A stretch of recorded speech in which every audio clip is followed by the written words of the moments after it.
The next part we'll be doing is the solar array, or the wing of the TIE fighter. You can see the overall height is 4 3/4 inches, and the overall width is 3 3/4 inches.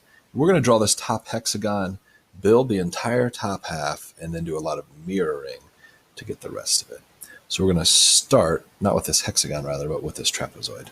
And so let's go ahead and make that trapezoid. So we start our sketch, we go to our origin, and we make a line on the x-axis that is our 3.75 wide.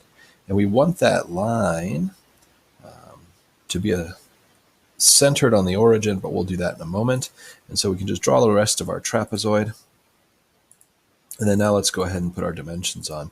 This dimension here, as you can see, is 2 9/16. And you can type fractions right in. So 2 space 9 divided by 16. And then you can get the height from there to there needs to be our 4.75 divided by 2, because we're doing half of it. And then we need to make, of course, coincident the midpoint of this line with our origin. And finally, if we go ahead and make these two sides equal, making an isosceles trapezoid, everything is in place. Now we're going to go ahead and we're going to extrude this. And we're only going to extrude it, instead of extruding it the entire depth, which is a 1/16 of an inch, we're only going to extrude it 1/32 of an inch, which is half of that, because we'll mirror it to the back in a moment. So there's 1/32 of an inch. Very good. Now we'll go ahead and put another sketch on the front. And then what we need to do is we need to make these 3 cutouts without the ridges in there. So we're going to project the geometry of the outside, and then we're going to offset that geometry, and we're going to offset it by that 3/32 of an inch, which you can see on the drawing right here, 3/32 of an inch. So 3 divided by 32.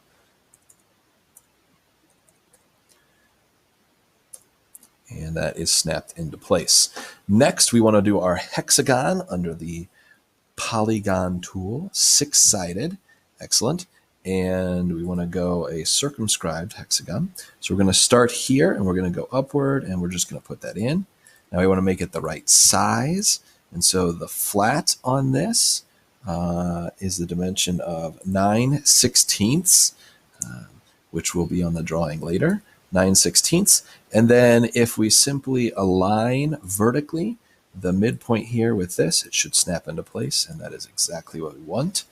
Now, we're going to go ahead and we are going to draw construction lines. Okay, we're going to draw 2 construction lines, and these construction lines are going to go from these vertices of the hexagons to these corners. We're just going to draw 1 construction line, 2 construction lines. Those are not part of our feature, but we need to get this thickness. Now this thickness is 3/16. So what we're going to do is we're going to stop drawing construction features. We're going to offset this line, and we're going to offset it not by 3/16, but by 3/32, which is half, because we're going to offset the other way as well.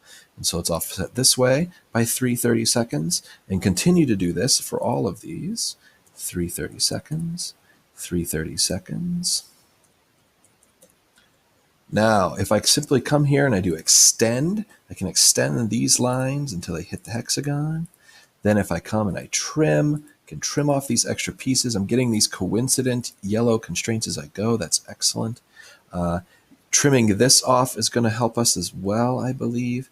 Trimming that out will help us. And I think we should be good to go now.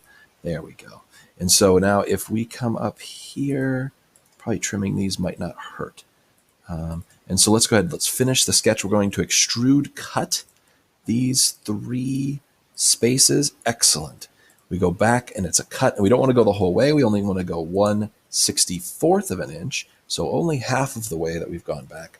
And then that is the top half without the ridges.